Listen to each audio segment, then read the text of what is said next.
ऐसा लगा कि किसी ने उसके होंठ सिल दिए हैं, लेकिन उसका खामोश चेहरा मानो कह रहा था कि कुछ ठीक नहीं है। मेरे सभी सवालों का एक ही जवाब होता, खामोशी। वो क्लास में होकर भी कहीं बहुत दूर होती, खोई सी, लेकिन उसके दिमाग के पन्ने कोरे नहीं थे। काफी कुछ लिखा पढ़ा जा रहा था, पर बयां नहीं हो रहा था। मुझे तुम्हारे पेरेंट्स से मिलना है। वो यहाँ पे नहीं है मैडम। तो कहाँ है? गांव में। तो यहाँ तुम्हारे साथ कौन है? दीदी। दीदी को बुलाओ कल।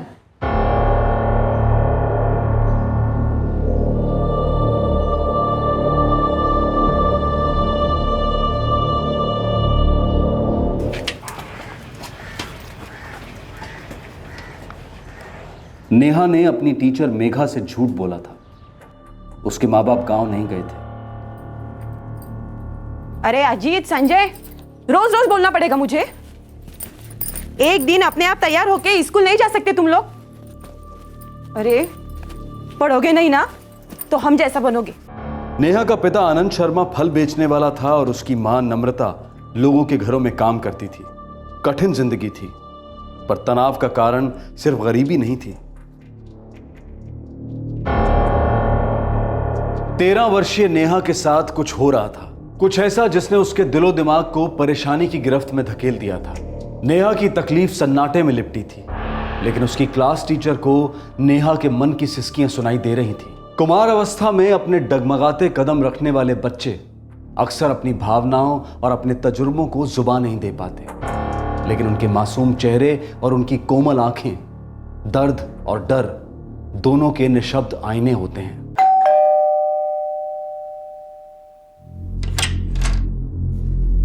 अरे नेहा, आजा आजा अंदर आ।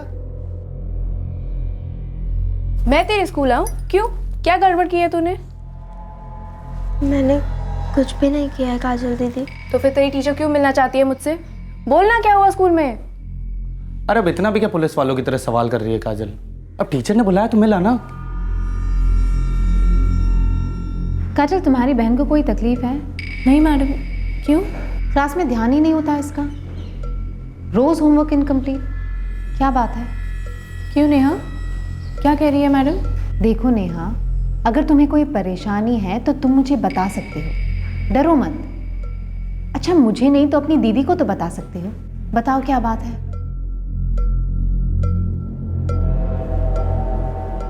घर पर भी ऐसी ही रहती है, खोई सी, गुमसुम सी?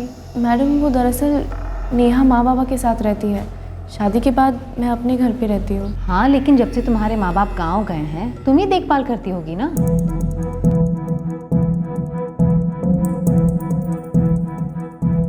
काजल दीदी, मैं माँ बाबा को बीच में नहीं लाना चाहती थी, इसलिए मैंने टीचर से झूठ बोल दिया।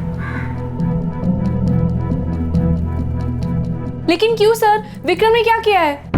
काजल शर्मा, तुम्हारे पिता आनंद शर्मा ने विक्रम और उसके माँ बाप पर तुम्हारी किडनैपिंग की शिकायत की है। लेकिन मैं किडनैप नहीं हुई हूँ। लेकिन तुम अभी तक 18 की भी नहीं हुई।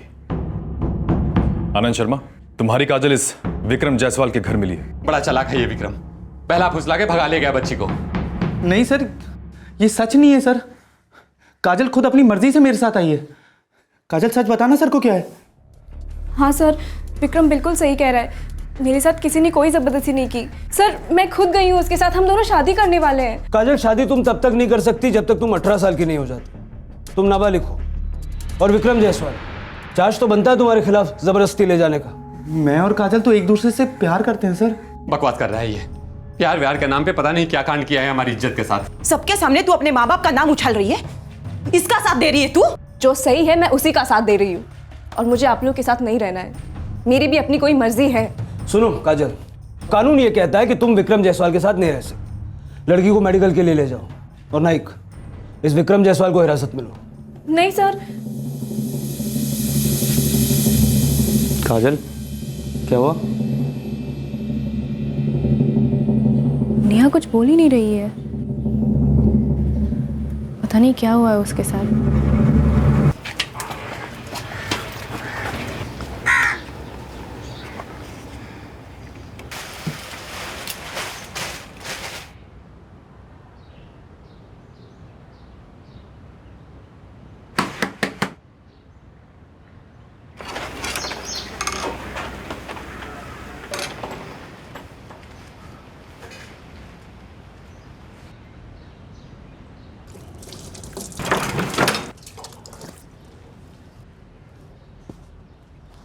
माँ आई नहीं काम से? नहीं बाबा।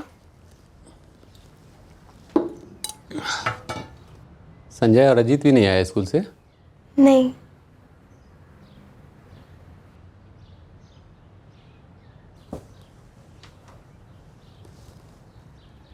क्या बात है बेटा, आजकल बड़ी उदास रहती हो?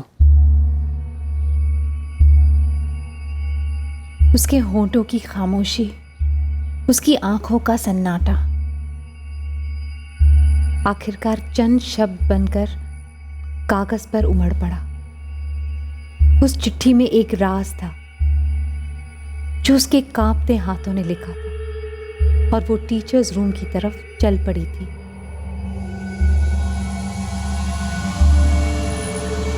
पता नहीं कितनी देर से वो वहां खड़ी थी, ये सोचती हुई कि चिट्ठी दूं या नहीं।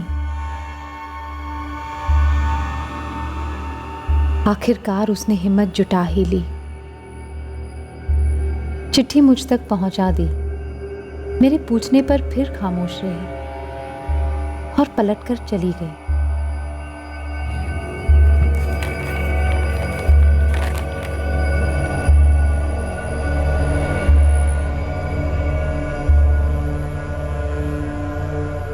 शब्द बहुत कम थे, दर्द बहुत ज्यादा। पढ़कर रूह कांप गई मेरी। एक भरोसेमंद टीचर को अपनी पीड़ा व्यक्त करने की हिम्मत नेहा को एक वर्कशॉप से मिली थी। चिट्ठी देने के 3 दिन पहले नेहा के स्कूल में एक एनजीओ ने एक वर्कशॉप ऑर्गेनाइज किया था। उस वर्कशॉप की बदौलत नेहा एक बेहद दुखद अंधेरे से राहत की रोशनी की तरफ अपना पहला कदम उठा पाई थी। हम एक दूसरे के साथ हैंडशेक करते हैं, है ना? जब हम खुश होते हैं तो एक दूसरे को गले लगाते हैं, ऐसे। जब हम झगड़ते हैं तो एक दूसरे को धक्का देते हैं, उन्हें खींचते हैं, एक दूसरे पर लपकते हैं, राइट? बच्चों, टच करना, स्पर्श करना, छूना अपनी भावनाओं को बताने का तरीका है। जब हमें माँ गले लगाती है, चूमती है या पिताजी सर पर हाथ फेरते हैं, पीठ थपथपाते हैं तो हमें अच्छा लगता है। हम पहचान जाते हैं कि ये सही स्पर्श है। पर कुछ स्पर्श ऐसे होते हैं जिनके होते ही हमें अच्छा नहीं लगता। स्पर्श 2 तरीके के होते हैं, सही स्पर्श और गलत स्पर्श। ये मेरी स्टूडेंट है, हम सहेलियां भी हैं, लेकिन हम एक दूसरे के शरीर की इज्जत करते हैं। शरीर के कुछ ऐसे हिस्से हैं जिन्हें हम नहीं छूते। वो हमारे शरीर के प्राइवेट अंग हैं जिन्हें कोई भी कहीं भी नहीं छू सकता। चाहे वो आपका रिश्तेदार हो, चाहे वो आपका दोस्त हो, चाहे वो अजनबी हो, कोई भी हो। और अगर कोई भी आपके उन प्राइवेट अंगों को छू रहा है तो वो आपको संकेत देता है कि ये स्पर्श सही नहीं है, ये गलत है, ये बैड टच है। इस बैड टच, गलत स्पर्श को समझना बहुत जरूरी है। गलत टच होते ही आपको अंदर से बुरा लगेगा। गलत टच होते ही आपको क्या करना है? पहली बात, आपको चुप तो हरगिज नहीं रहना है। बिना टाइम वेस्ट किए आपको ये बात अपने मम्मी, पापा या किसी बड़े को बतानी है जिस पर आप भरोसा करते हो। वो आपकी बड़ी बहन या टीचर भी हो सकती हैं। अब ध्यान से देखना और सुनना। ये चार्ट है हमारे प्राइवेट अंगों के। अगर आपके होठों पर कोई किस करता है तो ये बैड टच है, आपको बोलना है नो, नॉट अलाउड। अगर आपके सीने पर कोई हाथ रखता है तो ये भी बैड टच है, आपको बोलना है नो, नॉट अलाउड। पेट के नीचे, पैरों के बीच में या फिर पीछे छूता है तो आपको बोलना है नो, नॉट अलाउड। ये सारे बैड टच हैं, गलत स्पर्श। अगर कोई आपको गलत स्पर्श कर रहा है तो वहाँ से निकलकर सीधे ये बात किसी बड़े को बता देनी चाहिए कि क्या हुआ है। इसमें शर्म की या डरने की कोई बात नहीं है। गलत वो है जो आपको गलत स्पर्श कर रहा है, आप नहीं। अगर आपको कोई डरा रहा है तो भी डरिए मत, हिम्मत करके ये बात अपने मम्मी, पापा या टीचर को बता देनी चाहिए। रुकिए रुकिए,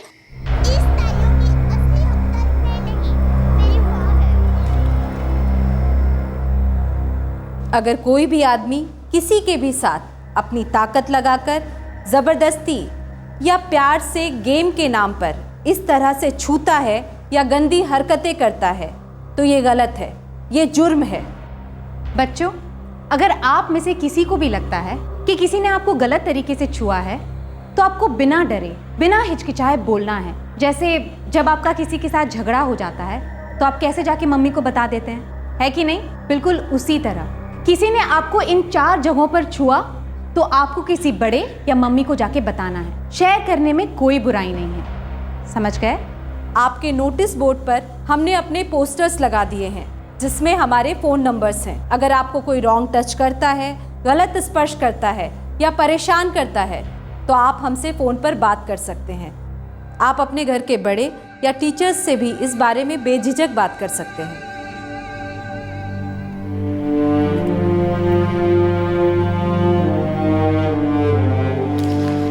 नेहा मैडम, मेरे बाबा रोज़ मुझे गलत तरीके से छूते हैं, गंदी हरकत करते हैं। मैंने माँ को कई बार बोला है और हर बार वो मुझे चुप रहने के लिए कहती है।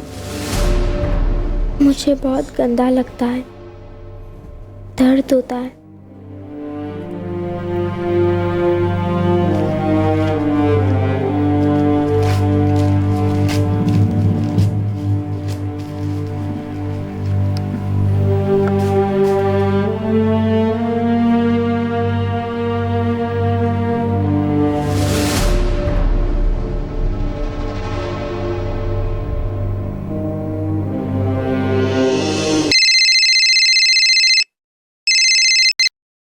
हेलो हेलो गीता जी, मेरी क्लास की एक बच्ची को प्रॉब्लम है। क्या नाम है उस बच्ची का? नेहा, नेहा शर्मा। ओके, क्या नेहा ने खुद तुम्हें अपनी प्रॉब्लम बताई है? कागज़ पर 4 लाइन लिखकर मेरे टेबल पर छोड़कर चली गई।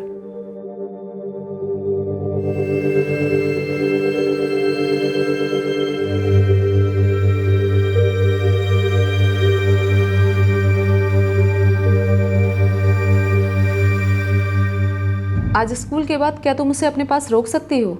मैं आकर उससे बात करना चाहूँगी। मैं आपका वेट करूंगी।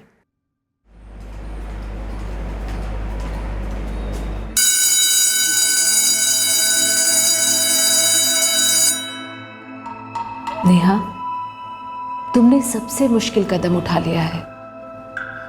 बहुत बहादुर हो तुम और हम सब तुम्हारी मदद करेंगे, इसलिए बिना कुछ छुपाए सब कुछ बता दो हमें।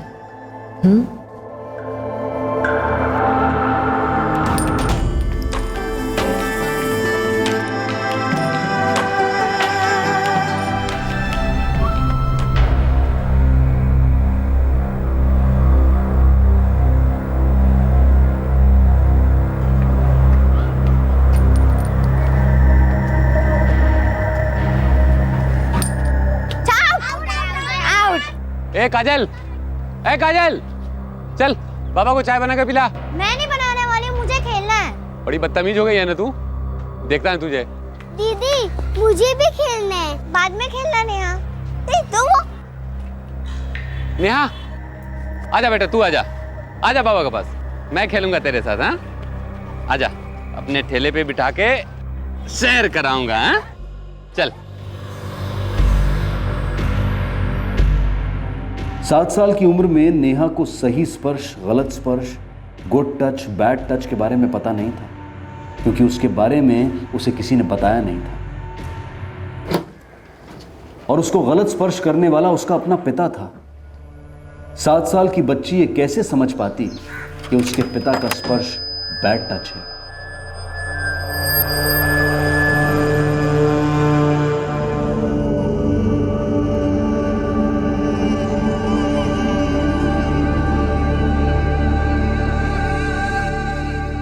सात साल की थी तुम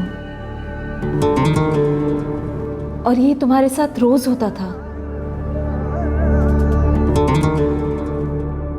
नेहा ने अपने माँ को भी बताया था, है ना नेहा?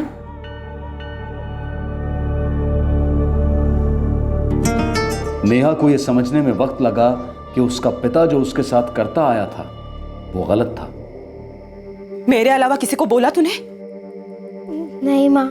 तो बोलना भी नहीं, चुप रहे। लेकिन माँ मैं नहीं बोला है ना, और मुझे भी कुछ मत बताना, कुछ भी नहीं। बस मैं तुझे कुछ दवाइयां दूंगी, वो ले लेना, खा ले इसे।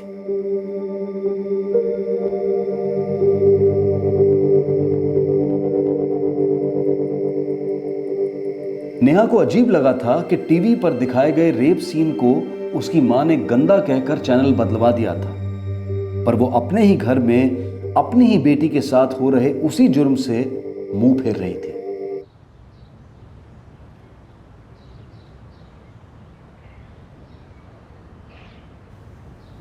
तुम्हारी माँ तुम्हें जो दवाइयाँ दे रही थी उसका नाम जानती हो तुम?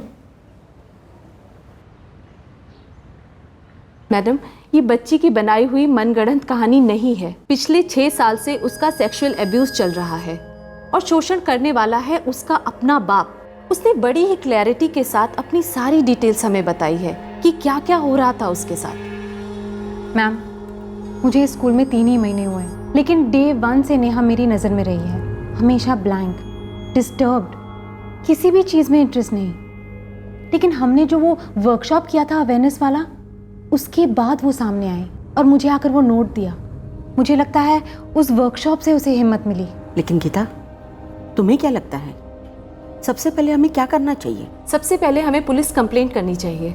लेकिन गीता, एक तरफ होगा बच्ची का बयान और दूसरी तरफ होगा उसके माँ बाप का स्टेटमेंट।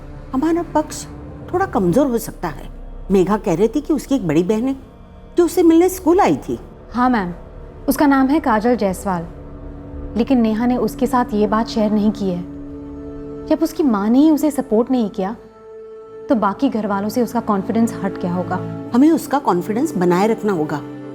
वो हमारे पास आई है। सबसे पहले हम पुलिस स्टेशन जाके कंप्लेंट लॉन्च करते हैं।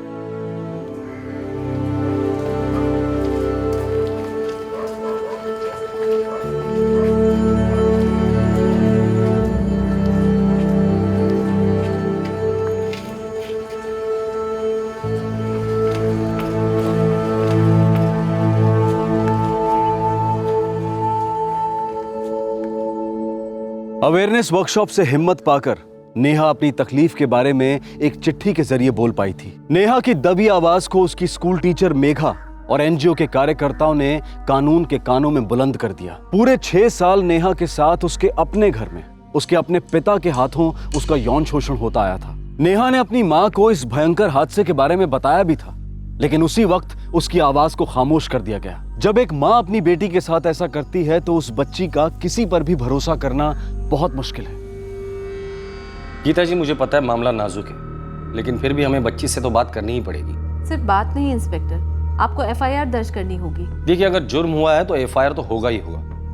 हमारी लेडी कांस्टेबल बच्ची से बात करेगी। उसे और हौसला देने के लिए आप दोनों वहां मौजूद रह सकती हैं। उसके बाद एफआईआर दर्ज होगी। अक्यूज को गिरफ्तार करने के लिए पीड़ित का स्टेटमेंट होना हमारे लिए बहुत जरूरी है। गीता जी, हम भी बच्ची का भला ही चाहते हैं।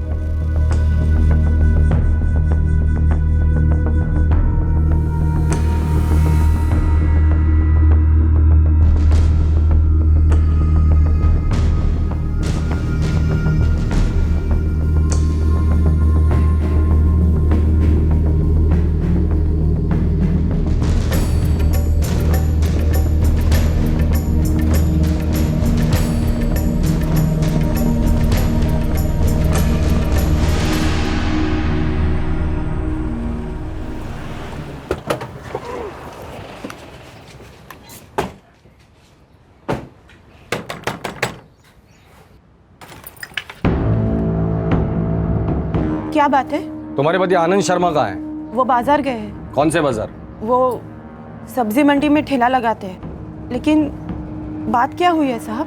बात यह है नम्रता जी कि कोई बात ही नहीं हुई। इतने बड़े हादसे को आपने चुप्पी में घोट दिया। बिस्का दर्जन, बिस्का दर्जन, बिस्का दर्जन, बिस्का दर्जन, बिस्का दर्जन, बिस्का दर्जन। कहाँ है तुम्हारा पति? वो रहे।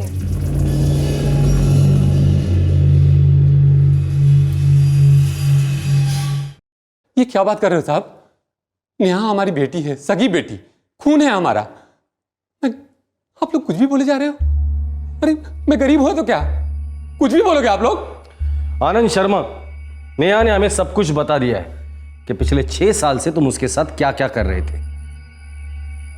नम्रता जी, नेहा ने हमें यह भी बताया कि उसने आपसे यह सब कुछ कहा था और आपने उसे चुप रहने के लिए कहा था। अरे नेहा की माँ, ये हो क्या इन लोगों को?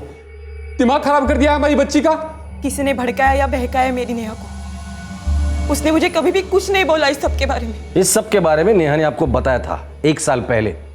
आपने क्या किया? उस बच्ची के मुंह में गोली ठूस दी।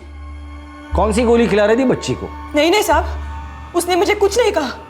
कोई गोली वोली नहीं दी थी मैंने उसे। बल्कि मैं तो पहली बार सुन रही हूँ कि नेहा के बाबा ने उसके साथ। चुप! ये सब का सब साजिश है नम्रता, तुम समझ नहीं रही हो। कुछ खिला पिला करके वश में कर लिया है इन लोगों ने। अरे दवा तो इन लोगों ने पिलाई है हमारी बच्ची को। शिकायत तो दर्ज हो चुकी है।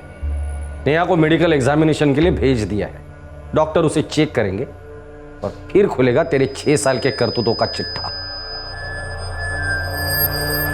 साहब ये सब झूठ है साहब, मुझ गरीब को जीते जी मार रहे हो साहब। साहब इतने गलते इल्जाम के बाद मैं दुनिया को क्या मुंह दिखाऊंगा साहब? साहब नम्रता, तुम सरासर झूठ बोल रही हो। नेहा क्यों कहानियां बनाने लगी? उस बेचारी पर तो वैसे ही कितना भयानक अत्याचार हो रहा था और उसने तुम्हें बताया भी था, पर तुमने कुछ नहीं किया। कैसी औरत हो तुम, कैसी माँ हो तुम? मैम साहब, उसने मुझे 1 साल पहले कुछ नहीं बोला, बस 3 दिन पहले बोला है। इससे पहले कि मैं कुछ कर पाती वो आपके पास आ चुकी थी। सच कह रही हूं मैं। सोचिए मुझ पर क्या बीत रही होगी। कुछ नहीं बीत रही है तुम पर, बस तुम डर गई हो कि आगे क्या करोगी। नम्रता देखो, अब तो बता दो कि कौन सी दवा दे रही थी तुम नेहा को?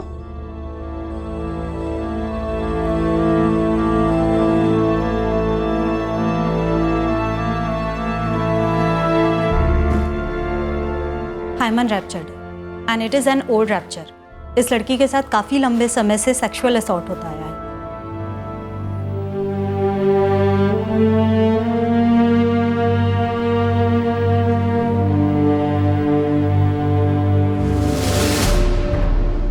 मैं अभी पहुंच रही हूँ। क्या हुआ काजल? विक्रम, मुझे पुलिस स्टेशन जाना है। पर हुआ क्या है?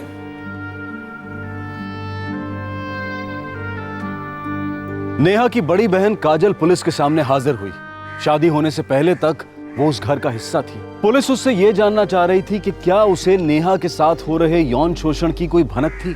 अब काजल ने जो खुलासा किया उसने सबके होश उड़ा दिए। काजल, डॉक्टर की रिपोर्ट से यह साबित हो चुका है कि नेहा पर बलात्कार हुआ है। पर नेहा ने हमें बताया कि उसने ये सारी बातें तुम्हारी मां को बताई थी 1 साल पहले, पर तुम्हारी मां ने कुछ नहीं कहा, बल्कि नेहा को चुप रहने के लिए कहा। काजल, क्या तुम इस सब के बारे में कुछ जानती हो? काश नेहा ने मुझसे बात की होती, मां से नहीं। मुझसे बेहतर उसे और कोई समझ नहीं पाता। लेकिन गलती मेरी ही है। मैं क्यों चुप बैठी रही? क्यों मैंने नेहा को नहीं बचाया? देखो, जो कुछ कहना है वो साफ साफ कहो, डरो मत। विक्रम और मैं कॉलेज में मिले सर। हम एक दूसरे को पसंद करने लगे थे। अब बोल भी दो यार। तुम्हें पता है कितना जरूरी होता है आई लव यू कहना? डर लगता है विक्रम। ओ, तो अब तुमको मुझसे डर लगता है ना? नहीं, सच बोलने से। कहीं ऐसा तो नहीं कि तुम मुझसे प्यार नहीं करती हो? नहीं विक्रम, सच्चाई ये है कि अगर तुम्हें मेरी सच्चाई पता चली तो तुम मुझसे प्यार नहीं करोगे, और अगर मैंने तुमसे अपनी सच्चाई छुपाई तो मुझे मेरा प्यार बहुत ही खोटा लगेगा। अभी पहेलियां मत बुझाओ यार काजल। और तुम ये मत सोचो कि मैं क्या सोचूंगा या क्या करूंगा। बस आर या पार कर दो, जो दिल में है ना उसे बोल दो, और यकीन करो मैं कबूल करूंगा। मेरा रेप होता है विक्रम।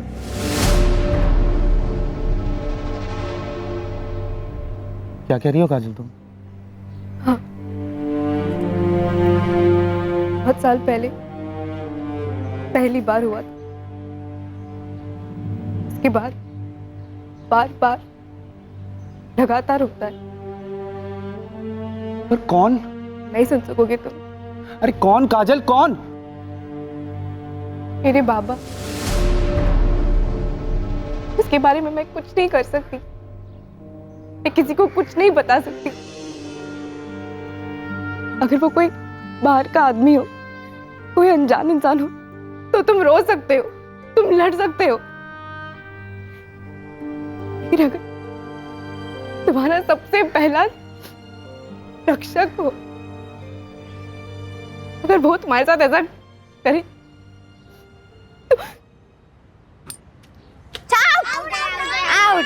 ए काजल, ए काजल, चल बाबा को चाय बना के पिला। मैं नहीं बनाने वाली, मुझे खेलना है। नेहा, आजा बेटा, तू आजा, आजा बाबा के पास, मैं खेलूंगा तेरे साथ। हाँ,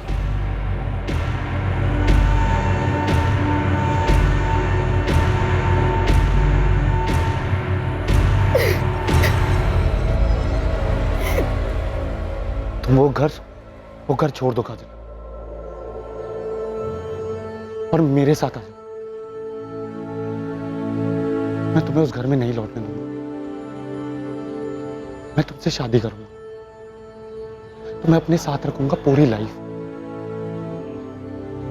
तुमसे बहुत प्यार करता हूं काजल, बहुत। शादी के लिए पूछ रहा हूं, अब तो आंखें दो।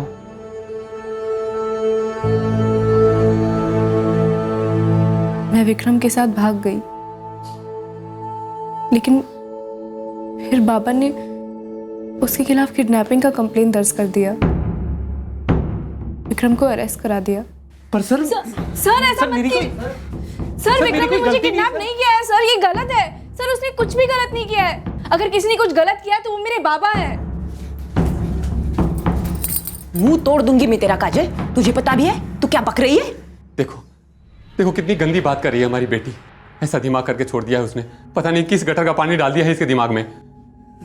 माँ, अगर किसी को जेल होनी चाहिए तो ये आदमी है। सर, ये मामला मुझसे ताल्लुक रखता है। क्या मेरी बात कोई नहीं सुनेगा? क्या मेरा कोई हक नहीं है? बोलो, क्या बोलना है? विक्रम मेरे होने वाले पति हैं, वो मुझसे बहुत प्यार करते हैं, मेरा ख्याल रखते हैं। लेकिन सर, ये आदमी, ये राक्षस है, राक्षस। अगर आपको अरेस्ट करना है सर, तो इसको अरेस्ट कीजिए, आप इसे जेल में रख दीजिए हमेशा हमेशा के लिए। मैं सच कह रही हूँ सर। साहब, ये पागल हो गई है। पागल हो गई तू? चुप।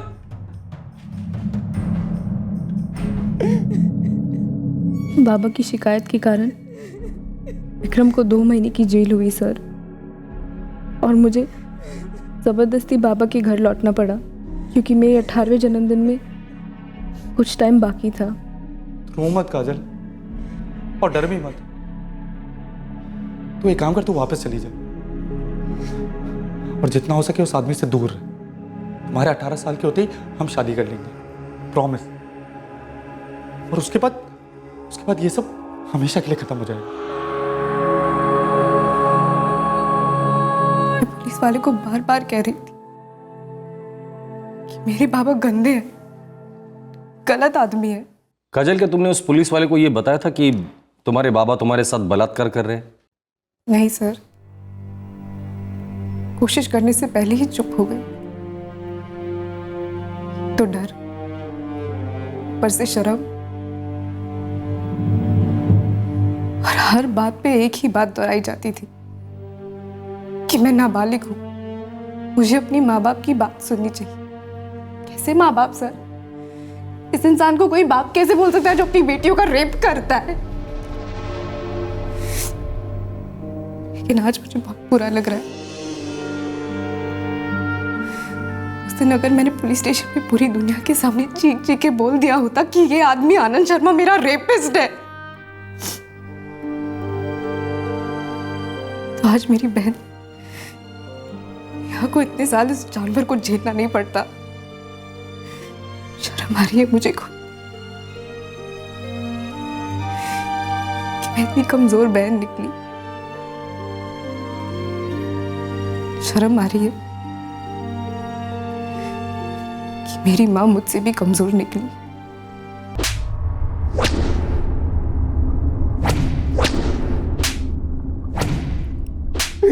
बस साहब, बस और मत मारो साहब, मैंने कुछ नहीं किया, मेरा विश्वास करो, बेटियां है मेरी। और मत मारो साहब, मेरे शरीर और दिल दोनों में बहुत दर्द हो रहा है साहब। साले, दर्द हो रहा है तुझे? हाँ, दर्द का मतलब भी समझता है तू? जो घाव तूने अपनी बेटियों को दिए ना, दर्द उसे कहते हैं।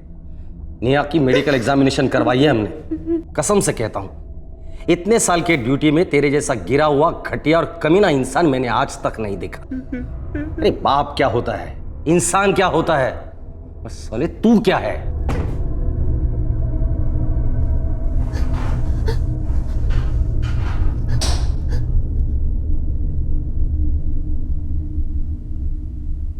नेहा, तुम हमारे साथ रह सकती हो। यहाँ रहना पसंद करोगी? यहाँ तुम्हारे नए दोस्त बनेंगे, स्कूल भी यहीं से आया जाया करोगी, और तुम्हारी बहन काजल वो भी यहाँ आकर तुमसे बराबर मिलती रहेगी।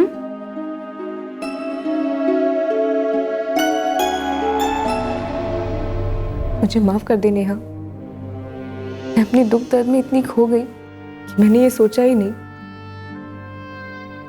कि अगर वो मुझे बर्बाद कर सकता है वो तुझे क्यों छोड़ेगा। आज मैंने पहले ही शोर मचाया होता, कम से कम तू तो बच जाती। मुझे पता नहीं था कि आप इस सब की वजह से घर छोड़कर गई हैं, वरना मैं सबसे पहले आप ही के पास आती। जब माँ ने मदद नहीं की तो मुझे लगा अब मेरी मदद और कोई नहीं करेगा।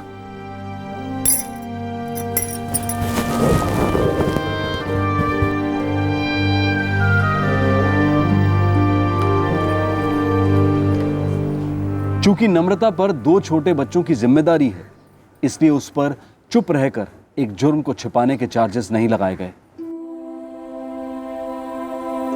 नेहा धीरे धीरे वापस नॉर्मल होने की तरफ बढ़ने की पूरी कोशिश कर रही है। एनजीओ की तरफ से, स्कूल की तरफ से और उसकी बहन काजल की तरफ से उसे काफी प्रोत्साहन मिलता है।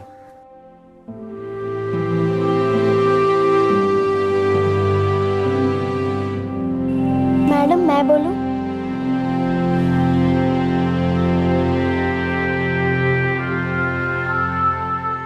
नेहा की मां नम्रता ने पुलिस को बताया कि वो नेहा को ऐसी दवाई देती थी जिससे कि उसके पीरियड्स नॉर्मल आते रहे। नम्रता इस बात पर अड़ी रही कि नेहा ने उसे 1 साल पहले अपने बलात्कार के बारे में नहीं बताया था। दूसरी ओर नेहा ये बात दावे के साथ कहती रही कि उसने अपनी मां को बताया था, लेकिन वो चुप रही और नेहा को भी चुप करा दिया। आनंद ने भी कन्फेस नहीं किया कि वो नेहा या काजल का रेप करता था। नेहा के पिता आनंद शर्मा पर आईपीसी की धारा 376 के तहत बलात्कार के चार्जेस लगाए गए हैं और साथ ही उसे पॉक्सो एक्ट यानी कि protection of children from sexual offences act के तहत भी गिरफ्तार किया गया है। फिलहाल वो जुडिशियल कस्टडी में है। ये केस नेहा और काजल के स्टेटमेंट और मेडिकल रिपोर्ट्स के बेसिस पर ट्रायल पर आएगा। सही स्पर्श, गलत स्पर्श, गुड टच, बैड टच, देश के हर बच्चे को इन 2 किस्म के स्पर्शों के बीच का अंतर सिखाना हम सबका दायित्व है। सिर्फ 3 बंदरों की तरह बुरा ना देखना, ना बोलना, ना सुनना काफी नहीं है, बल्कि आज के जमाने में हानिकारक भी है। जब तक बच्चों के साथ बुरा होता देखकर, उनके निशब्द दर्द को सुनकर हम चिल्लाएंगे नहीं, उन मासूमों को चिल्लाने की आवाज नहीं देंगे, तब तक बच्चों का यौन शोषण तो कम होने से रहा। देश भर में कई संस्थाएं सेक्सुअल अवेयरनेस वर्कशॉप चला रही हैं। बच्चों को यौन भक्षकों से आगाह करना और अपने आप को सुरक्षित रखने की ट्रेनिंग उतनी ही महत्वपूर्ण है, उतनी ही इंपॉर्टेंट है जितनी की पढ़ाई लिखाई। कुछ लोग सवाल करते हैं कि 6, 8, 10 साल की उम्र में जिस्मानी रिश्तों और स्पर्श के बारे में बातचीत करना क्या उचित है? अगर चाइल्ड सेक्सुअल अब्यूज के आंकड़े देखे जाएं तो ये बिल्कुल ही उचित है। देश के हाई कोर्ट्स में, मेडिकल कम्युनिटी में, टीचिंग कम्युनिटी में हर जगह इस तरह के अवेयरनेस वर्कशॉप्स की सराहना हो रही है और क्राइम पेट्रोल भी इन सभी संस्थाओं को सैल्यूट करता है। हम सैल्यूट करते हैं नेहा की स्कूल टीचर को, जिसने गुरु होने का अपना सच्चा धर्म निभाया। अपनी स्टूडेंट को वो मजबूत सहारा दिया, वो विश्वास भरा माहौल दिया, जिसकी वजह से नेहा दर्द के निशब्द अंधकार से निकलकर अपनी दर्द भरी खाई को समाज की रोशनी में ला सके।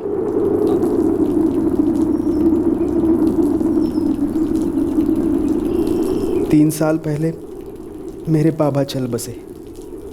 उनके अचानक चले जाने से हमारी ज़िंदगी जैसे बिखर सी गई। किसी अपने को खो देने के दुख के साथ चिंता ये भी होती है कि उस इंसान के साथ उसके किए वादे, उसका कर्ज सब।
आई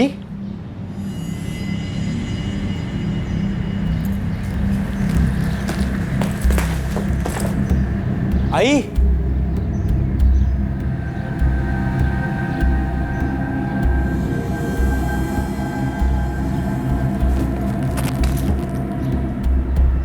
आई अपने बाबा को खोने के 3 साल बाद एक शाम जब सुनील पवार अपने ऑफिस से घर लौटा तो उसने अपनी मां मनीषा पवार को मरा हुआ पाया। किसी ने बड़ी बेदर्दी से उनकी हत्या कर दी थी। सुनील रोजाना दिन में एक बार ऑफिस से अपनी मां से फोन पर बात जरूर करता था। उस दिन भी उसने फोन किया था, लेकिन उस दिन उसकी मां ने फोन नहीं उठाया। 1:30 बजे हमारे ऑफिस में लंच ब्रेक होता है। मैं हमेशा आई को लंच के पहले फ़ोन करता हूँ, आज भी किया था, लेकिन उसने उठाया नहीं। मैंने सोचा सो रही होगी। दोबारा फ़ोन करने की कोशिश नहीं की?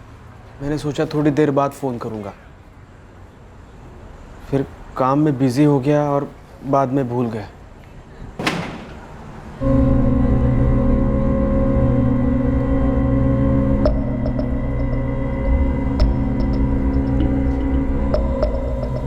तुम्हारी आई कानों में बालियां पहनती थी क्या? जी सर, लेकिन मैं जब यहाँ पे आया तब नहीं थी।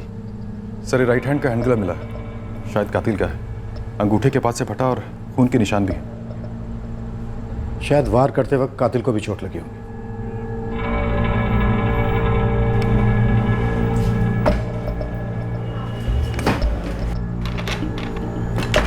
सुनील, तुम अपनी चाबी इस्तेमाल करके घर के अंदर आए?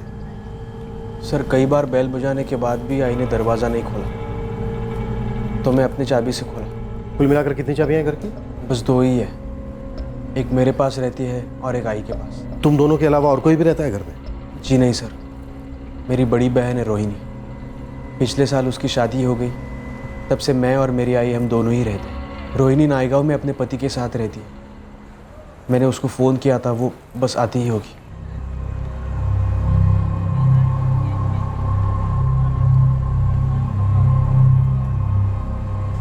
सुनील, सुनील, आई कहाँ है? क्या हुआ उसे?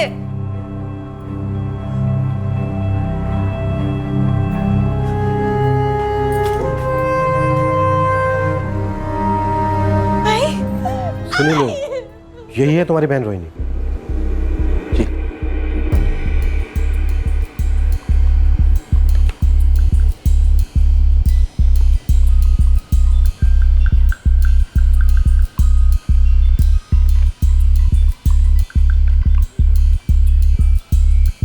सर, दरवाजे पर कोई फोर्स एंट्री का निशान नहीं मिला। सर, फर्श पे कुछ अखबार मिले हैं, ये आज का अखबार। सर, इसके बीच के कुछ पन्ने गायब हैं। सुनील, तुम्हारे ऑफिस जाने के बाद यहाँ कोई आने वाला था क्या? कोई रिश्तेदार, पहचान वाला, दोस्त? तुम्हारी आई ने तुमसे कुछ ऐसा बताया था? नहीं सर। हाँ सर, आई ने कहा था कि वो इलेक्ट्रिशियन को बुलाने वाली थी। आई, निकल रहा हूं मैं, कुछ लाना है आते वक्त। बोल के क्या फायदा है? 3 दिन से ये ट्यूबलाइट बंद पड़ी है। कितनी बार तुम्हें याद दिलाए इलेक्ट्रिशियन को बुला ले। रास्ते में ही तो दुकान पड़ती है, लेकिन तुझे याद रहे तब ना। अगर आई, एक तो सुबह सुबह बस पकड़ने की जल्दी होती है, बाद में गर्दी में खिचकिच होती है, दिमाग से निकल जाता है बस। लेकिन आज आते वक्त ना मैं... तू रहने दे, मैं करवा लूंगी ये काम। इलेक्ट्रिशियन को फोन करूंगी और ये ट्यूबलाइट ठीक करवा लूंगी। ट्यूबलाइट तो ऑन है, मतलब इलेक्ट्रिशियन आया था? हाँ सर, आया होगा, क्योंकि सुबह तक तो ये लाइट नहीं चल रही थी। कहाँ से बुलाने वाली थी इलेक्ट्रिशियन को? सर, यहीं पास में न्यूट्रेड इलेक्ट्रिकल्स नाम का शॉप है।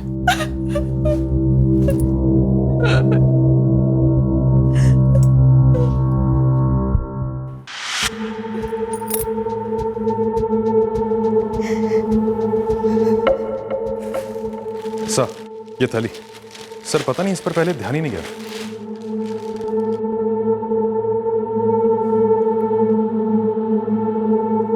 सुनील, ये तुम्हारी है? नहीं सर। सर, हो सकता है हथियारा लाया हो और जल्दबाजी में भूल गया होगा।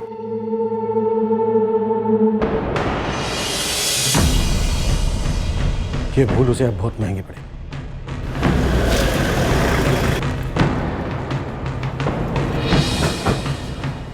Crime branch. Crime branch? क्या बात हो गई साहब? आपने बीएम नगर में मनीषा पवार के घर लाइट ठीक करने किसको भेजा था? दोपहर में 2 लड़के गए थे मेरे यहाँ से, अजय और नीतीश। कहाँ है वो दोनों? वो दोनों तो शाम को जल्दी निकल गए। उनका एड्रेस और फोन नंबर तो होगा? वो दोनों इधर ही रेखा नगर में रहते हैं। पक्का एड्रेस तो मालूम नहीं, लेकिन उनका फोन नंबर है। आई के सारे गहने गायब है। कुछ 15,000 कैश थे, वो भी नहीं मिल रहे। कुछ अंदाजे बता सकते हैं कितने के गहने होंगे? रोहिणी बता सकती है।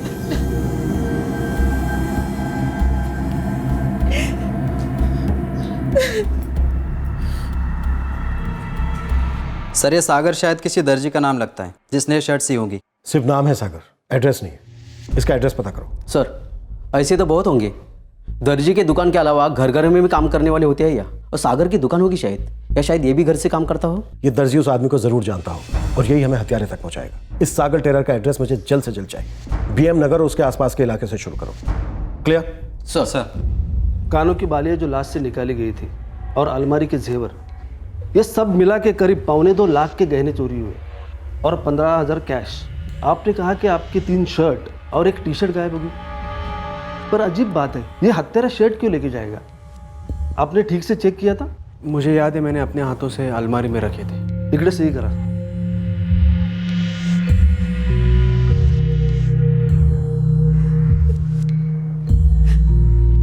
नहीं, इलेक्ट्रिक की दुकान के मालिक के पास पूरा एड्रेस नहीं, सिर्फ ये पता चला है कि वो कहीं रेखा नगर में रहते हैं। अब से तेरा काम शुरू होता पंकज। इससे पहले कि वो शहर से बाहर निकले, उन्हें पकड़कर अंदर करना है। अभी लग जाता हूँ साहब, ये रेखा नगर में अपना थोड़ा सेटिंग भी है, बस थोड़ा टाइम दो। सर, वो दोनों इलेक्ट्रिशियन जो मनीषा पवार जी के घर गए, उनका नाम अजय और नितेश है।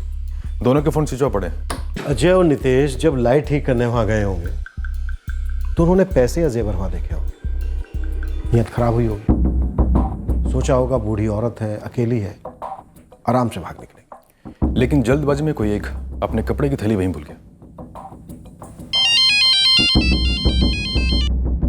हाँ पंकज, बोल।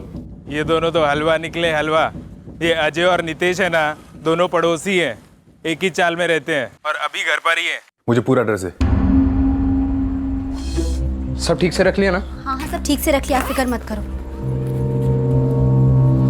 अरे दीपा जल्दी कर, ट्रेन का टाइम हो रहा है। ये क्या कर रही है तू? अभी तो बंद किया था इसे, और कितने कपड़े ठूसेगी इसमें? बस हो गया, ये आखिरी।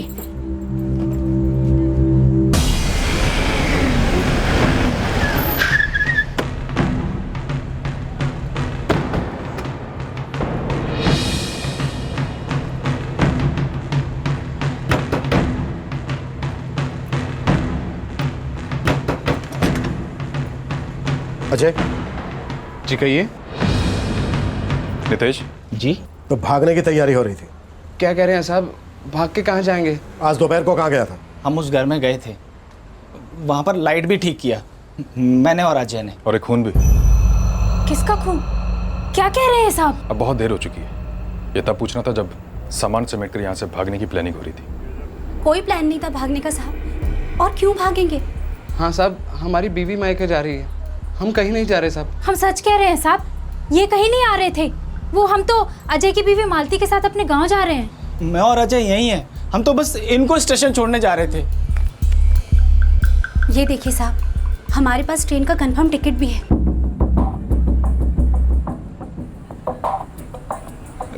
खाली दीपा का ही टिकट है साहब।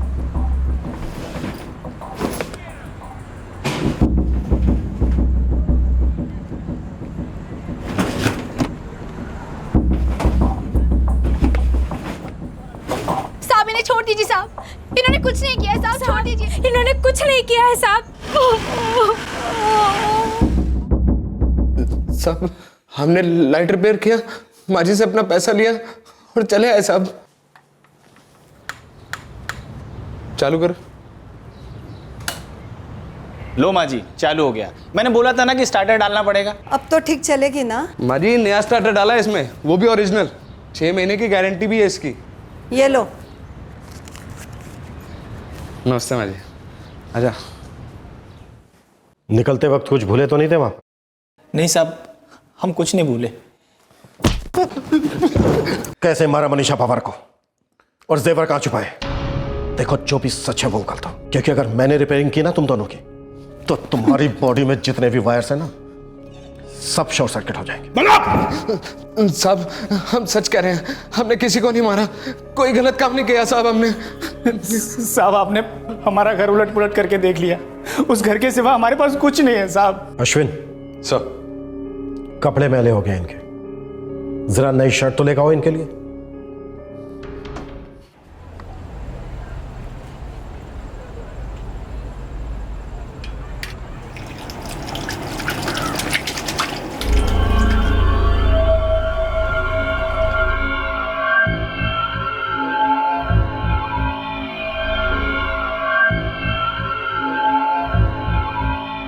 साहब ये शर्ट मेरी नहीं है साहब। शर्ट उतार,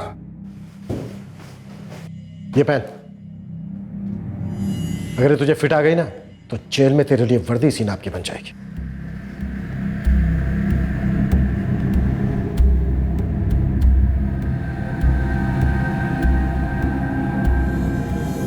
तू पहन, पहन।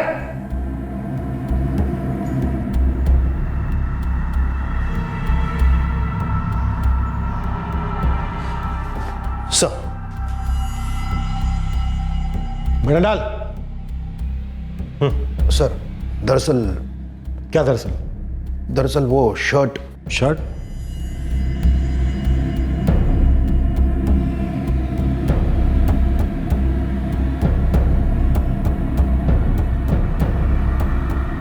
क्या शर्ट? सर दरअसल ये शर्ट कांस्टेबल मोरे की है। क्या? हाँ सर, अभी उसी का फोन आया था, उसने ही बताया। अरे कामले यार, एक थैली था मेरा, वो बीएम नगर में चेकिंग करने गए थे ना, वहाँ सोफे पर रखा था, लेना भूल गया। उसमें शर्ट था यार मेरा।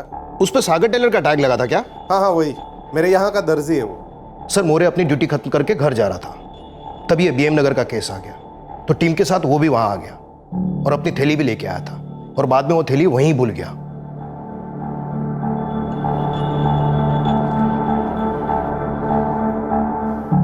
जिस सुराग को आधार मानकर केस की तहकीकात की जा रही थी, दरअसल वो सुराग था ही नहीं। 2 इलेक्ट्रीशियंस जो शक के दायरे में थे, वो भी बिल्कुल निर्दोष निकले। एक बात तो बिल्कुल तय थी कि गुनहगार कोई जान पहचान का था, जो दिन दहाड़े बड़ी आसानी से घर में दाखिल हुआ और लूट और हत्या को अंजाम देकर फरार हो गया। घर में भी फोर्स्ड एंट्री नहीं है डॉक्टर। विक्टिम ने खुद दरवाजा खोलकर हत्यारे को अंदर लिया और हत्यारे ने जब अचानक से हमला किया तो ये खुद को बचा नहीं पाई।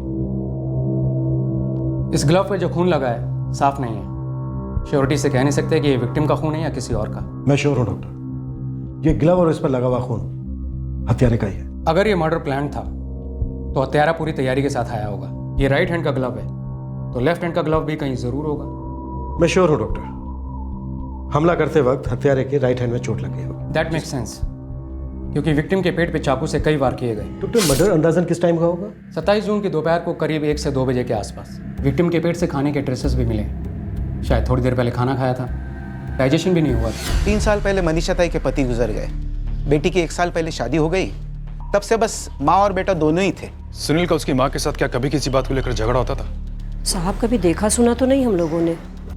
मेरे हिसाब से तो सुनील अपनी माँ का बहुत अच्छे से ध्यान रखता था। बहन की शादी भी उसने बहुत धूमधाम से की थी। मनीषा जी के गुजर जाने के बाद इस घर का मालिक कौन होगा? दोनों भाई बहन या सिर्फ सुनील? मेरे ख्याल से तो सिर्फ सुनील ही होगा। सुनील बहुत अच्छा लड़का है। मनीषा ताई के मुंह से हमेशा उसकी तारीफ ही सुनी थी। ये मनीषा जी के पति अनिल क्या काम करते हैं? मकान दलाली का काम था उनका। भले लोग हैं सब, किसी को किसी के साथ लड़ते झगड़ते नहीं देखा। उनका कोई और रिश्तेदार है यहाँ? बाबा के मौत के बाद सब रिश्तेदार दूर के ही रह गए सर, जिन्हें सिर्फ त्योहार या फिर शादी में मिलना होता है। कोई जान पहचान वाला जो घर में आता जाता हो, रोज ना सही कभी कभार आता जाता हो? ऐसा तो कोई याद नहीं आ रहा है मुझे। सुनील दिन दहाड़े बिना जबरदस्ती के कोई तुम्हारे घर में दाखिल होता है। जाहिर सी बात है तुम्हारी आई उसे जानती थी, तभी तो घर में अंदर आने दिया। तुम्ही ने बताया कि करीब 2 लाख रुपए की चोरी हुई तुम्हारे घर से। कोई तो था जो तुमसे तुम्हारी आई से काफी नाराज था। याद करो सुनील, कभी कुछ हुआ था ऐसा? कौन हो सकता है? जी मेरा नाम विक्रम गायकवाड़ है और मैं एक प्राइवेट कंपनी में काम करता हूँ। रोहिणी, तुम्हारी आई के गुजर जाने के बाद तुम्हारी आई का घर तुम्हारे भाई सुनील का होगा, ये जानती हो तुम? जी, तो क्या हुआ? ये तो तुम हमें बताओगी। आखिर तुम्हारा भी हक बनता है उस घर पर। बुरा तो तुम्हें लग रहा हो। जी बिल्कुल नहीं, मैं अपने पति के साथ अपने घर में बहुत खुश हूँ। अगर वो घर सुनील को मिलता है तो मुझे इस बात से कोई एतराज नहीं है। तुम्हें ना से, पर किसी को तो तकलीफ थी, तुम्हारे भाई सुनील से, तुम्हारी आई से, या शायद तुम्हारे पिता से। मुझे ऐसा बिल्कुल नहीं लगता। किसी को आई बाबा से क्या तकलीफ हो सकती है? वो दोनों तो बहुत ही सीधे इंसान थे। लेकिन ये केस इतना सीधा नहीं है रोहिणी, अभी हमारी छानबीन चल रही है। अगर तुम्हें कुछ याद आता है तो सबसे पहले हमें बताना।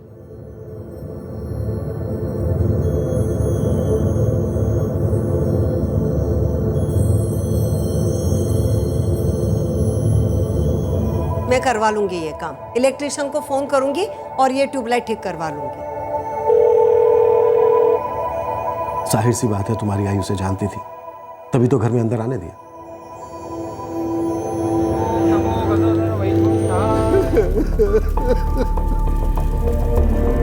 सर फूट फूट के रो रहा था।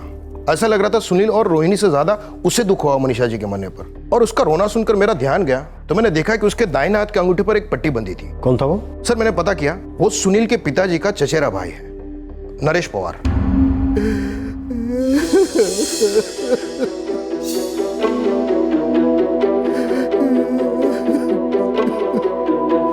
नरेश काका जी, वो मेरे बाबा के चचेरे भाई हैं। उनकी तुम्हारे बाबा या फिर आई से कोई दुश्मनी थी क्या? नहीं, ऐसा कुछ नहीं था, पर जब मेरे बाबा जिंदा थे तो वो उन्हें मिलने आते रहते थे, और बाबा की मौत के बाद वो शायद ही कभी हमसे मिलने आए होंगे। कत्ल के दिन दोपहर को वो यहाँ पर आए थे क्या? सर, क्या आपको सच में लगता है कि नरेश काका ने मेरी आई को मारा है? थी क्या उनके पास कोई वजह ऐसा करने की?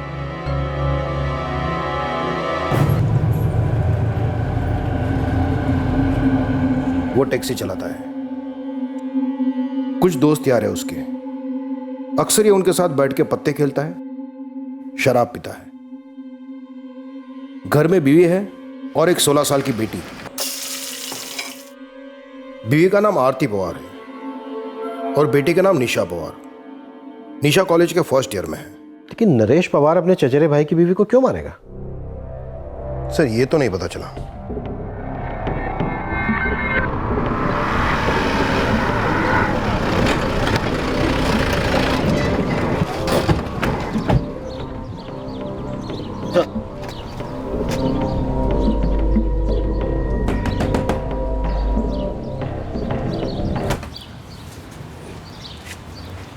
जी बेटा, आई और बाबा है घर पे?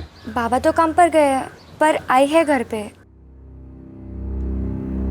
मुझे डर था कि एक ना एक दिन आप लोग यहाँ जरूर आएंगे। ऐसा क्यों लगता था आपको? क्या जानती हैं आप? देवा, देवा मला माफ कर, मुझसे बहुत बड़ी गलती हो गई।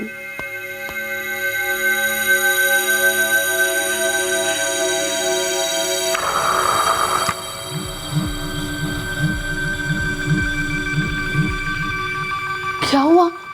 कोई डरावना सपना देखा क्या?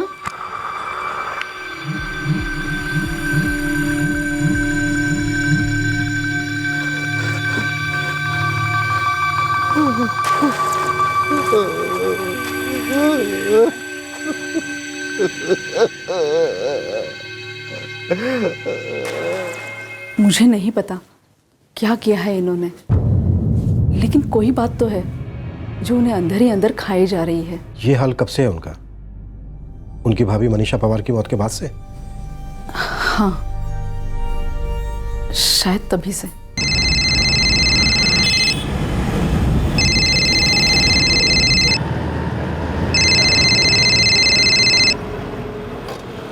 हाँ आरती बोलो। सुनिए, आप जल्दी से घर आ जाइए। क्यों, क्या बात है? वो निशा की तबीयत अचानक बिगड़ गई है। निशा? क्या हुआ निशा को? पता नहीं, पर उसे बहुत तेज बुखार है। आप जल्दी घर आ जाइए। ठीक है, मैं अभी आता हूँ। आ रहे वो।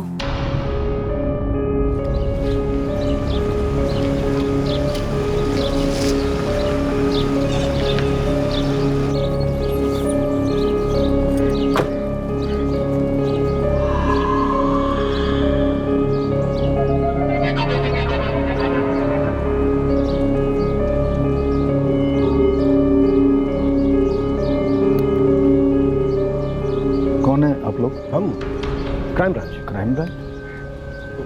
क्या बात है साहब? ये क्या हुआ भाव? चोट लगी है क्या? हाँ, वो ये गाड़ी का टायर बदलते वक्त थोड़ा लगा है। लगता है घाव अभी तक भरा नहीं है। कब की बात है भाव? हो गए 5-6 दिन, हफ्ता। फिर तो किसी न किसी डॉक्टर के पास भी गए होंगे मरहम पट्टी के लिए। जी। कहाँ? ये कोने में ना डॉक्टर। नाम क्या है doctor? Parture, doctor Ganesh Parture. Ashwin sir, Naresh भाव की जरा गाड़ी तो चेक करो।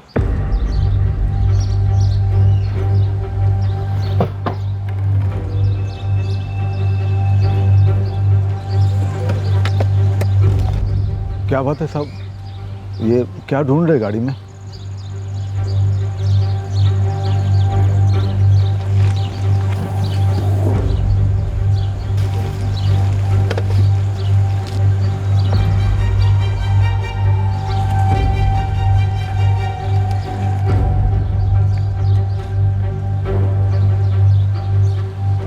नरेश भाव, जेबर और सुनील की शर्ट्स हमें आपके घर से पहले ही मिल चुकी हैं, जो आप उसके घर से उठा कर लाए थे अपनी मनीषा भाभी का कत्ल करने के बाद।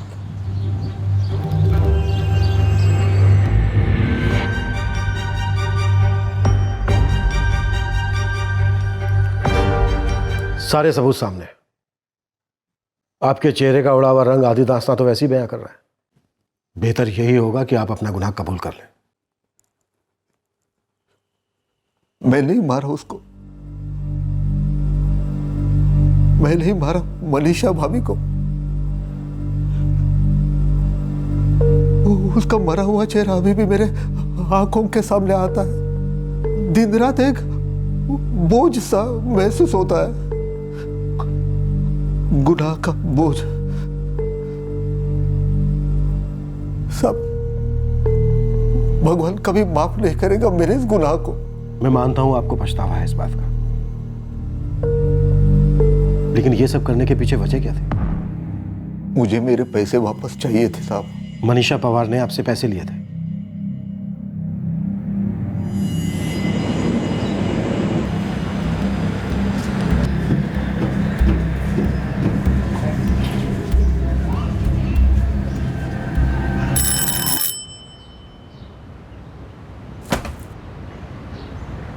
अरे भाऊ, कसं आहे तुम्ही? या ना आत या।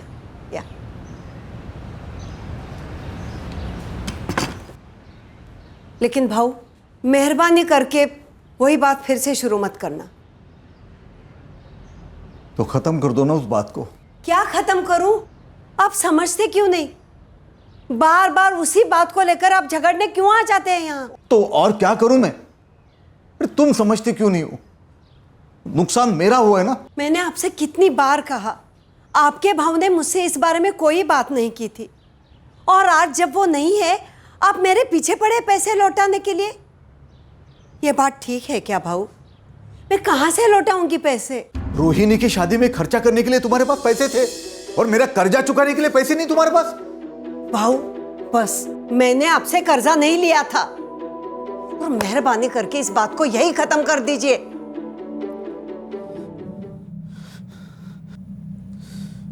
अनिल ने मुझसे कहा था कि वो मेरे सारे पैसे लौटाएगा। उसने मुझसे वादा किया था कि थोड़ा थोड़ा करके वो मेरे सारे पैसे लौटाएगा। भाऊ, ये दस्ताने क्यों पहन रहे हैं आप? आज मैं मेरे पैसे लेकर ही रहूंगा। भाऊ, भाऊ ये क्या कर रहे हैं आप? मैं अपने पैसे लेकर ही जाऊंगा। भाऊ, मैंने कितनी बार कहा आपसे, मेरे पास कोई पैसे नहीं है। मैं अपने पैसे लेकर ही जाऊंगा। नहीं भाऊ, भाऊ, भाऊ वही रहना, नजदीक मत आना।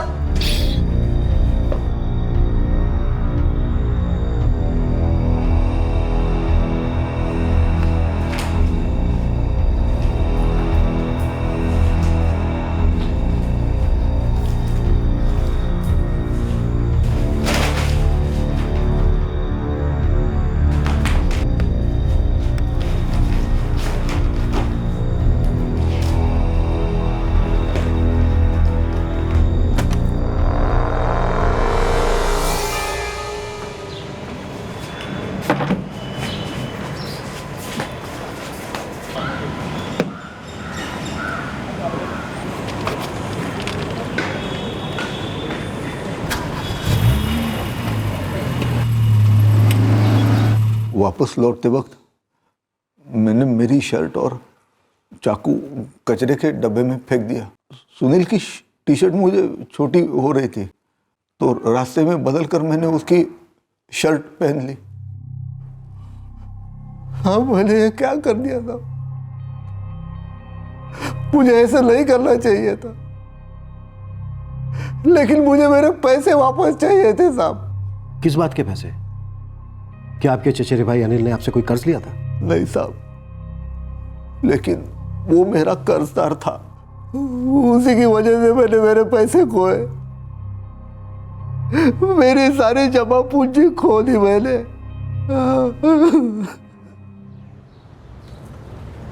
क्या सच में भाव इतना ऊपर जाएगा? हाँ, वो ब्रोकर राघव है ना, वो गारंटी दे रहा है। अभी अभी दोस्ती हुई है, लेकिन आदमी काफ़ी पहुंचा हुआ है, मार्केट की सारी खबरें रखता है। बोरीवली में 8 लाख में फ्लैट, इतना सस्ता? लेकिन क्या फ़ायदा? पैसा कमाने के लिए भी तो पैसा होना चाहिए, मेरे पास नहीं है। अनिल, वो भाव पक्का ऊपर जाएगा? अरे वो राघव कह रहा था 1 साल में कम से कम 1.5 गुना तो पक्का हुआ। इतना ही नहीं है, उसने खुद में अपने लिए 2 फ्लैट बुक करवाए। मैं पैसे लगा दूं? तेरे पास है तो लगा, मेरे पास होते तो पक्का लगाता हूँ। पर पैसे मुझे अगले हफ्ते तक मिल जाने चाहिए। पार्टी को ये बात क्लियर कर दिया ना? हाँ ठीक है, तो सौदा तय कर लो। पैसे मुझे सोमवार तक मिलने चाहिए, ठीक है? ये क्या कर रहे हैं आप? हमारे पास बस एक ही तो जमीन है जिसे हमें हर महीने एक भाड़ा मिलता है। और फल देने वाले पेड़ को कोई काटता है क्या? आरती, तू समझती नहीं है, ये काम मैंने बहुत सोच समझ के किया है। उस जमीन का हमें 6 लाख रुपए मिल रहा है, थोड़ा और जोर देंगे ना तो 2 लाख और निकल आएंगे। अरे 8 लाख में बोरीवली में फ्लैट होगा हमारा, जिसका भाव 1 साल में कम से कम 12 लाख रुपए होगा। मतलब 1 साल में 4 लाख का फायदा। ये सब कल की बातें हैं, किसे पता कल क्या होगा। आज हर महीने उस जमीन से हमें 5,000 रुपए मिल रहे हैं और आपकी कमाई इतनी है नहीं। उस जमीन से ही तो हमारे सारे खर्चे पूरे हो रहे हैं। वो जमीन ही बेच देंगे तो कुछ नहीं बचेगा हमारे पास। तू बहुत डरती है, जरा ये भी तो सोचना कि हम छोटी जगह बेच के बड़ी जगह में जा रहे हैं। कल को वो फ्लैट अपने हाथ में आ जाएगा ना तो ये घर हम लोग भाड़े पे दे देंगे। 7-8 हज़ार रुपए भाड़ा मिलेगा इसका। ऊपर से हम लोग 1 BHK में शिफ्ट हो जाएंगे, वो अलग। ये सब आप ही जानो, मैं तो बस इतना कहूंगी कि जो कुछ करना है सोच समझ कर करना। सोचने वाले सोचते रह जाएंगे। आरती, ये वक्त कुछ करने का है। नमस्कार राघव भाई। नमस्कार नरेश भाऊ, नमस्कार। कैसे हैं? बढ़िया। ये 8 लाख रुपए लाया हूँ मैं। ये फ्लैट मैंने कब से आपके लिए रोक के रखा है नरेश भाऊ। कितनी सारी पार्टियां आई थी बीच में। बिल्डर भी बड़ा उतावला हो रहा है पेमेंट के लिए। अब मैं आज ही ये सारा पेमेंट बिल्डर के यहाँ जमा करवा दूंगा। अगले हफ्ते तक आपके पेपर तैयार हो जाएंगे। समझ लो फ्लैट आपका हो गया। मुबारक। राघव भाई, भाव पक्का बढ़ेगा ना? पक्का नरेश भाऊ, एकदम पक्का। यूँ समझ लो आपने मिट्टी के भाव सोना खरीदा है। और मेरी बात याद रखना, ये फ्लैट नहीं जैकपॉट है जो आपको लग चुका है। ये पैसे गिन लीजिए। नरेश भाऊ, बाद में गिन लेंगे। अभी पब्लिक में गिनना थोड़ा सेफ नहीं रहेगा। और वैसे भी मुझे पता है पैसे पूरे ही होंगे। मुझे आप पर पूरा भरोसा है। उस दिन के बाद न राघव मिला न वो फ्लैट और न मेरे पैसे। जो फ्लैट राघव आपको बेच रहा था वो आपने देखा तो होगा? नहीं सर, सब मुझे अनिल पर भरोसा था और अनिल को राघव पर। लेकिन वो राघव वो धोखेबाज निकला। तो आपको लगता है कि आपके चचेरे भाई अनिल भी इस धोखे में शामिल थे? नहीं सर, अनिल मुझे कभी धोखा नहीं दे सकता था। लेकिन ये जो भी हुआ ना, उसका जिम्मेदार अनिल था। उसी ने फ्लैट की बात की थी, उसी ने मुझे राघव से मिलवाया था। सारी गलती अनिल की थी और उसने अपनी गलती कबूल भी की थी। अनिल, मैंने मेरी पुश्तैनी जमीन बेच दी, आरती के गहने बेच दिए। कंगाल हो गया हूं मैं, पूरी तरह कंगाल। कुछ नहीं बचा मेरे पास। नरेश, मैं समझता हूँ ये राघव इतना बड़ा धोखेबाज निकलेगा पता नहीं था। अरे तुम्हें तो पता होना चाहिए था, तुम्हारे लाइन का ही है ना वो। मैंने तुम पे भरोसा करके उसको पैसे दिए थे, तुम पे भरोसा करके। जानता हूँ नरेश, सिर्फ तुम्हें नहीं बहुत सारे लोगों को चुना लगाया उसने। काफी लोगों के पैसे डुबाए। उसने मेरे पैसे नहीं डुबाए, मुझे पूरी तरह डुबा दिया है। इसमें मेरी क्या गलती थी बताना? यही ना कि मैंने तेरी बात मान ली, तुझ पे भरोसा किया। मानता हूँ नरेश, गलती हो गई मुझसे। गलती मान लेने से बात खत्म नहीं होगी। मुझे मेरे पैसे ला कर दे। वो राघव को ढूंढ, तू कुछ भी कर, पुलिस के पास जा, लेकिन मुझे मेरे पैसे ला कर दे। देख अनिल, मुझे मेरे पैसे नहीं मिले ना तो मैं कुछ ना कुछ कर बैठूंगा, बोल देता हूँ। हाँ, ऐसा मत बोल नरेश। मैं हूं ना, मैं तेरे पैसे लौटा दूंगा। तुझे मेरे पैसे लौटा नहीं होंगे और तू ही लौटाएगा मुझे। मैं बोल रहा हूं ना, मैं लौटा दूंगा तेरे पैसे, लेकिन अभी मेरे पास पैसे है नहीं। मैं थोड़ा थोड़ा करके लौटा दूंगा, ठीक है? देख, फिर एक बार भरोसा कर रहा हूं मैं तुझ पर। इस बार धोखा मत देना। तुझे मेरे पैसे लौटा नहीं होंगे, समझ ले। ये मेरा कर्ज है तुझ पर। उसने फिर मुझे धोखा दिया, वादा निभाने से पहले चला गया हमेशा के लिए। आपके साथ जो हुआ उसका अफसोस था आपके भाई को। वो अपने आप को कसूरवार मान रहे थे, इसलिए आपको पैसे देने के लिए राजी हो गए। अभी आपकी बदकिस्मती थी कि वो जल्दी चल बसे, लेकिन उन्होंने कोई धोखा नहीं दिया आपको। सब वो तो मरकर मुसीबतों से छूट गया, लेकिन मुझे जीते जी मार गया। मुझे मेरा घर बेचना पड़ा, बेटी और बीवी के साथ छोटे घर में रहना पड़ा। मेरी हालत और भी बदतर हो गई साहब। बेटी की पढ़ाई, उसकी शादी, सारे सपने तहस नहस हो गए साहब, अनिल की वजह से। अब आप अपने आप को दिलासा देने के लिए चाहे अपने भाई को कितना भी कोसो, पर सच ये है कि दोष सिर्फ आपके भाई अनिल का ही नहीं है। आपकी आंखों पर भी लालच की पट्टी बंधी थी। मैं मानता हूं जिस एजेंट से आपके भाई ने आपको मिलवाया वो फ्रॉड निकला, पर एक बात बताइए, क्या उन्होंने आपको फोर्स किया था फ्लैट खरीदने के लिए, दबाव डाला था आप पर, या उन्होंने आपसे मना किया था कि एजेंट को पैसे देने से पहले फ्लैट को मत देखो? क्या उन्होंने आपसे ये कहा था कि जमीन बेचकर फ्लैट खरीदो? लेकिन साहब उसने अपनी गलती मान ली थी, वो पैसे लौटाने के लिए तैयार था। लेकिन उनके गुजर जाने के बाद बात वहीं खत्म हो गई। उन्होंने आपसे कोई कर्ज नहीं लिया था कि उनके जाने के बाद उनकी बीवी या उनका बेटा चुका था। आपने खुद कहा कि आपकी मनीषा भाभी को इस सौदे के बारे में कुछ नहीं मालूम था, तो उनकी कोई जिम्मेदारी नहीं बनती थी आपको पैसे देने की। और आपने कैसे सोच लिया कि उनको मार कर, उनके घर को लूट कर आपकी प्रॉब्लम सोल्व हो जाएगी? मुझसे बहुत बड़ी गलती हो गई साहब, मैं ऐसे नहीं करना चाहता था। पता नहीं मेरे से ये सब कैसे हुआ। मैंने कितनी बार कहा था इनसे, जो चला गया वो हमारा था ही नहीं। माना कि ये इतना आसान नहीं था, लेकिन हमारे पास जो कुछ बचा था उतने में गुजारा हो जाता था। अपनी भूल को भूल पाना इतना आसान नहीं होता है आरती जी, और अपनी भूल के लिए दूसरों को कसूरवार ठहराना बहुत आसान होता है। और वही क्या उन्होंने। लेकिन ऐसे किसी को मारकर क्या मिला उन्हें? ऐसा कैसे सोच लिया उन्होंने? और अगर इस तरह पैसे मिल भी जाते तो वो हमारे किस काम आते?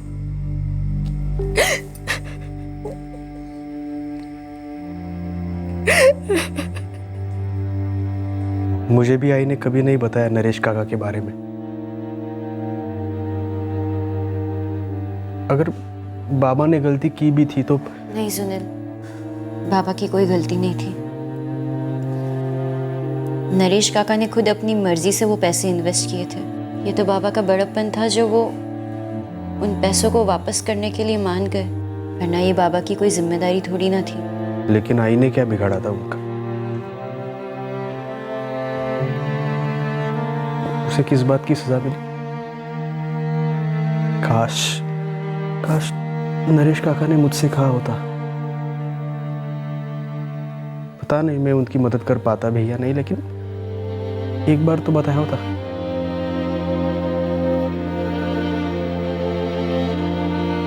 इस तरह आई को मार के क्या मिला उनको?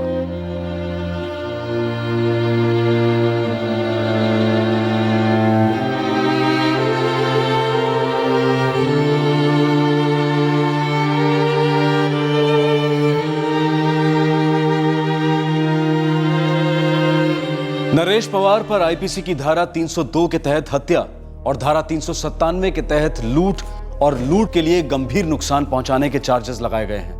नरेश इस वक्त न्यायिक हिरासत में है और वो अपने किए पर बहुत पछता रहा है। नरेश ने एक निर्दोष बुजुर्ग औरत की जान ले ली जो अपने पति और नरेश के बीच हुए समझौते से बिल्कुल बेखबर थी।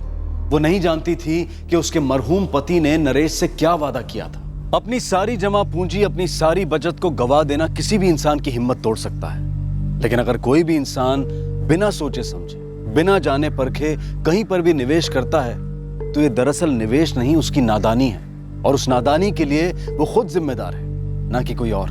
आप ये कह सकते हैं कि राघव जैसे धोखेबाजों को कड़ी से कड़ी सजा मिलनी चाहिए, और हम भी इस बात से पूरी तरह से सहमत हैं।